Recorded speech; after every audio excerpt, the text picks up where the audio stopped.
1. Dobie Gray. Out on the Floor. One of the many beauties of Northern Soul is its sheer unknowability. It's a scene that has always thrived on the rare, the obscure and the undiscovered. Since it first emerged in the dance halls of Northern England in the late 60s, it has existed in direct opposition to the very concept of greatest hits. It's a genre that inherently defies definitive list-making. Despite the sterling work of legendary DJ Kev Roberts in producing an official Northern Soul Top 500, or the many charts in books like Wigan Casino, DJ Russ Winstanley's Soul Survivors and David Noel's Too Darn Soulful, or efforts by admirable amateurs like Terry Christian, whose personal Top 100 is packed with treasures, there is no carved on stone canon. Everyone's journey through it is unique. Northern Soul is a culture based on chance finds, crate digging and word-of-mouth recommendations. That's why it would be redundant to fill this list with the titles everyone knows, although it would be churlish not to include some obvious selections, like Out on the Floor, for starters. In 1966, Dobie Gray, a versatile old pro who was equally as comfortable singing country as Cabra, recorded a celebration of nocturnal kicks whose lyrics seemed to uncannily anticipate the Northern Soul scene. Even the fairy dust twinkle of its piano top line evokes the heart-racing amphetamine thrills of the all-nighter. The perfect anthem for the movement. 2.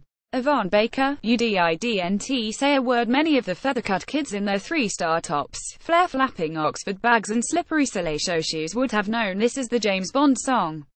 One of the ironies of Northern Soul is that the modern dilettante has access to more information about the artists and records than even the most obsessive fan at the time, when the identities of highly localized dance floor hits, sometimes associated with just one venue, were jealously guarded by the DJs who stuck plain white paper over the labels in order to prevent rivals from stealing their set.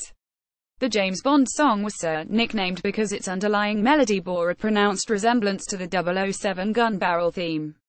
It was fronted by Philadelphia singer Yvonne Baker Mills, previously a member of doo-wop band The Sensations, but the distinctive arrangement was down to prolific composer and guitarist Joe Renzetti, whose CV includes dozens of hits from Chubby Checker's Let's Twist Again to Barry Manilow's Mandy to Bobby Hebb's Sunny.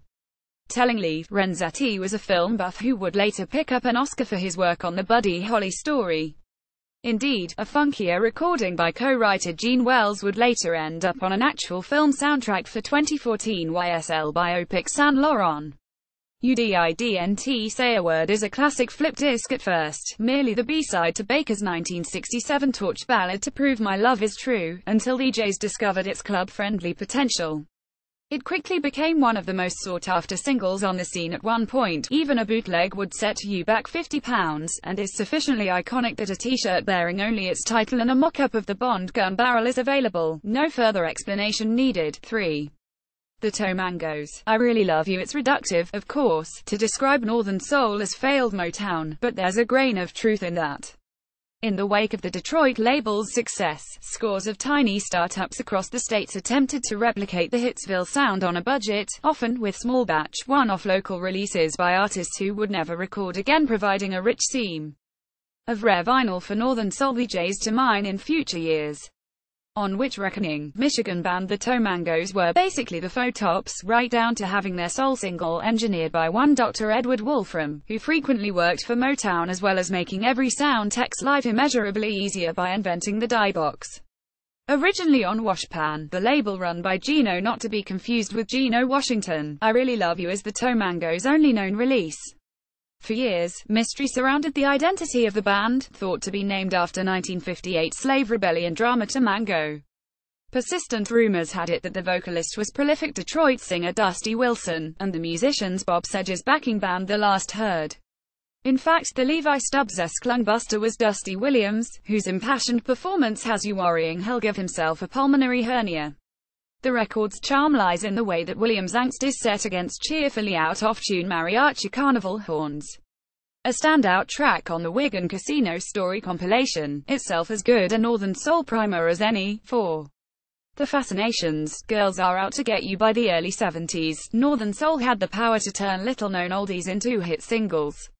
The Fascinations were a girl group whose original lineup included a pre-Motown Martha Reeves. Girls Are Out to Get You featured Donny Hathaway on piano, and was written by Curtis Mayfield, who released it on his own Mayfield label in 1971.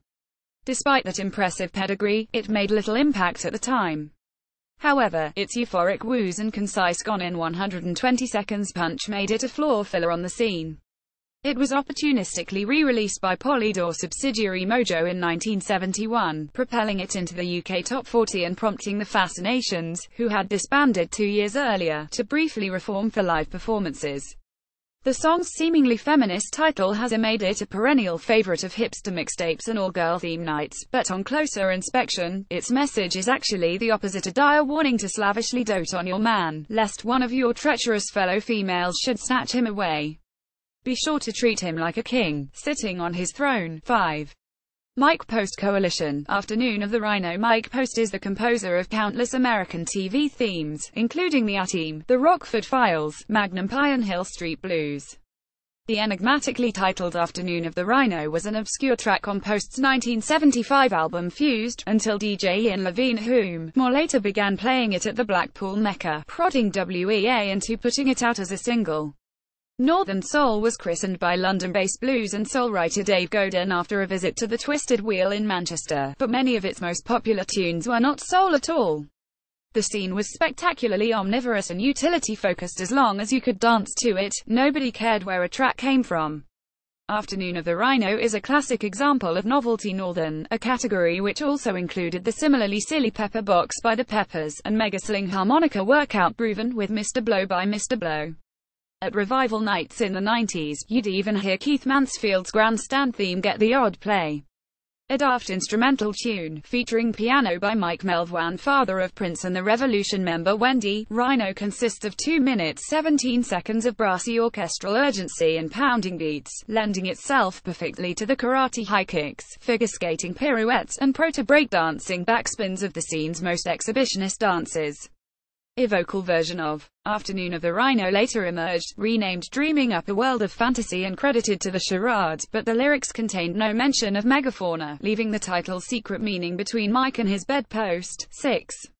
Terry Callier, Ordinary Joe. It's a story as old as time. England ignominiously whimper their way out of yet another football tournament, and pundits are left picking over the bones. After one of these biennial humiliations, however, something extraordinary happened. As Gary Lineker bade us his disconsolate farewell, someone in the BBC Sports department with uncommonly refined taste reached for a tune to soothe the nation's broken spirit, and gave a Northern Soul classic its widest-ever audience. Inspirational. Terry Callier. Photograph echoes Redfern's. The late Terry Callier is the connoisseur's soul man and jazz man, and folk man, whose lyrics have a philosophical quality which transcends genre. The inspirational, life-affirming message of his 1972 single Ordinary Joe was a perfect choice for the occasion. Its exquisitely gentle, sophisticated arrangement also makes it perfect for the first or last section of any soul all-nighter. Its stature has steadily grown over the years, and its place on the Express Your Soul compilation, curated by Bristolian dancer Lavanna McLean, who leapt to fame when her unofficial video to Pharrell Williams' Happy went viral, is more than justified. 7. Toby Legend. Time Will Pass You by Northern Soul was Britain's first great musical underground, a secret nation within a nation. In many senses, the subculture anticipated the rave movement by 2 decades. Every weekend, as detailed beautifully in Pete McKenna's Soul Boy memoir Night Shift, thousands of devotees abandoned their humdrum lives, traveling great distances by any means available in order to lose themselves in music and experience rapturous communion with friends and strangers. The typical all-nighter was fueled by popping pills rather than swigging pints, facilitating hour upon hour of non-stop dancing.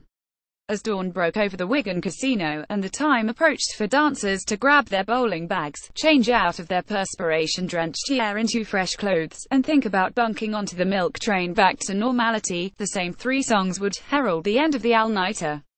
The famous 3 Before 8, which charted when released together as a commemorative EP, shared a common theme of the ebbing sands of time.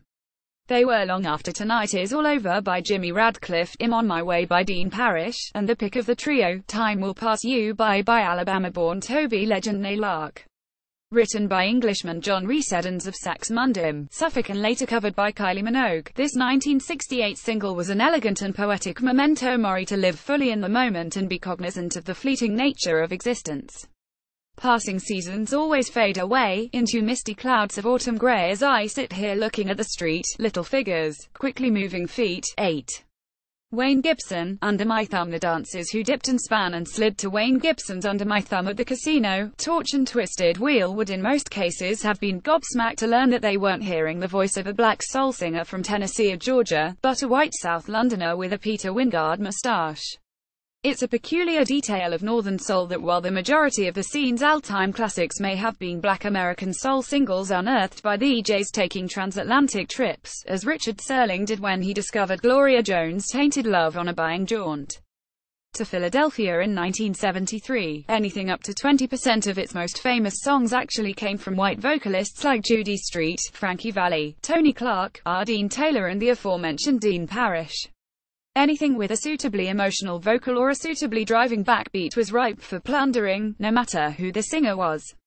Under My Thumb is a perfect instance of accidental soul. In 1966, Wayne Gibson, a former contemporary of the Beatles on the revolving roster at the Top 10 Club in Hamburg, chanced his luck with a cover of the Rolling Stones' misogynist classic, augmenting the original's xylophone top line with a cheap and cheerful Farfisa organ. It got lost in the noise of the 60s beat boom, and flopped. Almost a decade later, it finally hit the charts when Northern Soul DJs discovered that its heartfelt delivery and insistent drum beat were perfect for the floor, and an opportunistic re-release from Pi Disco Demand pushed it into the top 20 in 1974. The single enjoyed a third life in the early 80s, when the Soul Supply label reissued it at a crucial moment. The Wigan Casino had closed in 1981, and despite regular meets in Rotherham and Stafford for the staunchest keepers of the faith, there was a sense that the original movement had entered a decade-long slump.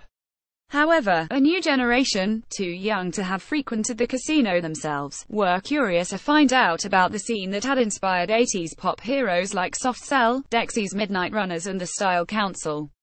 Under My Thumb, along with a sudden spate of Kent Mod and various artist compilations, ensured that every youth club disco in Britain had some authentic Northern Soul for little mod kids to shake a tapered, not flared, trouser leg. 9. Eloise Law's Love Factory. Ian Levine is a controversial, divisive figure in Northern Soul culture, chiefly due to his questionable curatorship of the genre's legacy in more recent years. He coaxed long-retired soul singers into re-recording their biggest tunes over cheap backing tracks for compilations on his Motor City label, then lip-synced even cheaper videos, shot in a hotel lobby, for a DVD. However, there can be no disputing his importance to the development of Northern Soul. Levine later went on to pioneer HIN with his Record Shack label and produced the first 3 Take That singles, but in the 1970s, he was a DJ in the Highland Room of the Blackpool Mecca, whose main innovation was to break with the tradition of excavating dusty old discs, and dare to play brand new tracks whose sound, termed modern soul, was a throw forward to disco rather than a throwback to the 60s. One of his finest finds was Love Factory by Eloise Laws. Written by Brian Holland and Lamont Dozier, and released in 1973 on Music Merchant, one of the labels launched by the Holland-Dozier-Holland team after their break with Motown. It's an extended assembly line metaphor, bursting with flamboyant melodrama and belted out with gusto by Laws, whose adlibs and interjections border on camp. One ain't nobody's machine, touch me, I'm a human being.